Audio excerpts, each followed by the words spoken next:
Praise the lord. హల్లెలూయా. సమస్త మహిమ ఘనత ప్రభావములు నా ప్రభువుకి కలుగును గాక. ఆమేన్. 115వ కీర్తన మొదటి వచనంలో కీర్తనకారుడు అంటాడు, మాకు కాదు దేవా, మాకు కాదు, సమస్త మహిమ ఘనత మీకే కలుగును గాక. సో లాస్ట్ మంత్ 15th నాకు యాక్సిడెంట్ రాత్రి కాలంలో జరిగింది. మరుసటి రోజు రాత్రి వరకు నాకు స్పృహలో లేను, ఏం జరిగిందో తెలియదు. మాట్లాడుతున్నాను, నొప్పికి బాధపడుతూ అరుస్తూ ఉన్నాను. బట్ మరుసటి రోజు రాత్రికి నాకు కాన్షియస్ వచ్చాను. సో అప్పటి నుంచి ఇప్పటి వరకు దేవుడు తన మహాకృపను కనపరిచారు.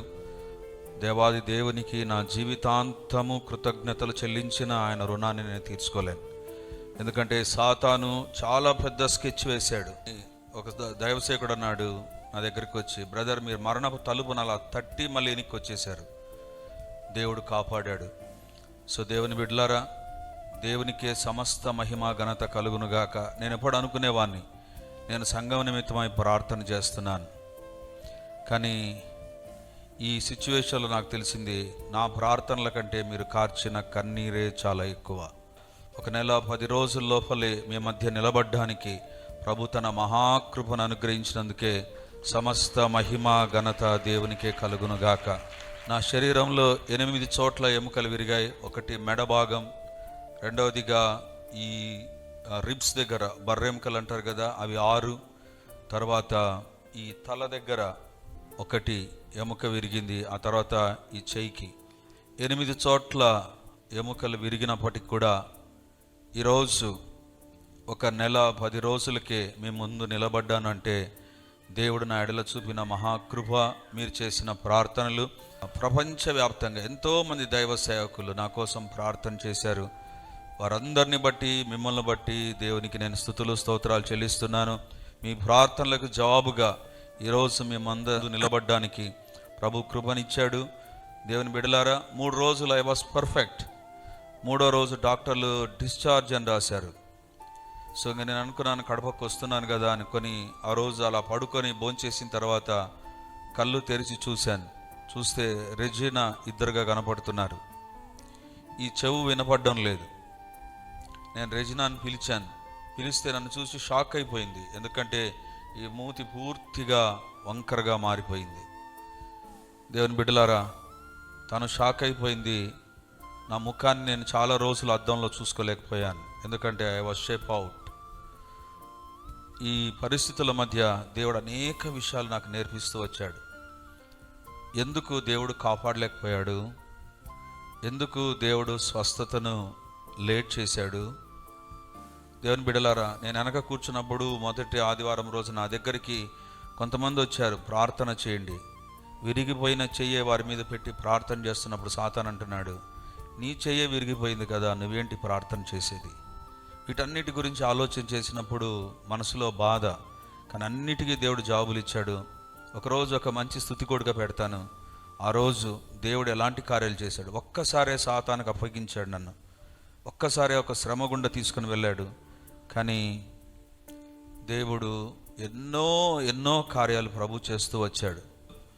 డాక్టర్స్ నన్ను చాలా రోజులు మాట్లాడవద్దు, నిలబడవద్దు అని చెప్పారు.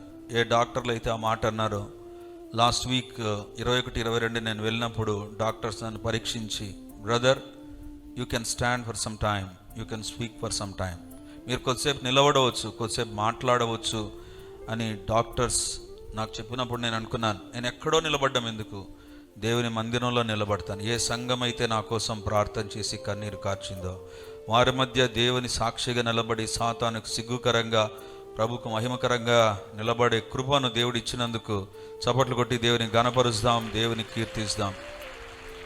It was a testing period and it was a God's visitation time. నేను హాస్పిటల్లో ఉన్నంతకాలం మొదటి 3 రోజులు నేను రేసిన మీ అందరి కోసం చాలా ప్రార్థన చేశాం. 3వ రోజు తర్వాత నాకు ఈ ఫేషియల్ పెరాలిసిస్, అంటే ఈ ముఖం పైన పక్షవాయు రోగం లాంటిది రావడం, నా కంటి చూపు మారిపోయింది, నా చెవి వినికిడి మారిపోయింది, నా మాట తీరు మారిపోయింది. అన్నీ కోల్పోయిన సందర్భంలో మీరు చేసిన ప్రార్థనలకు ప్రభు తన మహాకృపనిచ్చి, దేవుని బిడ్డలారా, ఈరోజు ఒక స్టూడెంట్ లాగా నేను ఈ బ్రేస్ వేసుకొని ఉండవచ్చు, బ్యాగ్ తగిలించుకున్న స్టూడెంట్ లాగా నా వెముకలు వెనక విరిగి ఉన్నాయి. చాలామంది లేచి నిలబడి దేవుని స్తుతించండి అంటే కూర్చొని ఉంటారు. మీ ఎముకలు బాగున్నా మీరు కూర్చున్నారు. ఒక నెల రోజులు నేను చప్పట్లు కొట్టలేకపోయాను, ఎందుకంటే నా చేయి ఫ్రాక్చర్ అయిపోయింది. అప్పుడు తెలిసింది చప్పట్ల యొక్క విలువ ఏంటో. ఒక నెల రోజులు మా ఇంటి కుటుంబ ప్రార్థనలో నేను ప్రార్థన విన్నాను, కానీ ప్రార్థన చేయలేదు, ఎందుకంటే నా నోరు సహకరించలేదు. మరి మీకు అన్నీ కరెక్ట్గా ఉండి దేవుని దగ్గరికి ఎంత త్వరగా వస్తున్నారు, మీరు ఎంతగా ప్రార్థన చేస్తున్నారు, ఎంతగా స్తుతిస్తున్నారు. సో నా సందేశాలన్నీ కూడా it will be on practical talk. So దేవుడు నాకు నేర్పించే అనేకమైన విషయాల్లో నుంచి మీకు నేను ఇక సందేశాలు ఉంటాయి.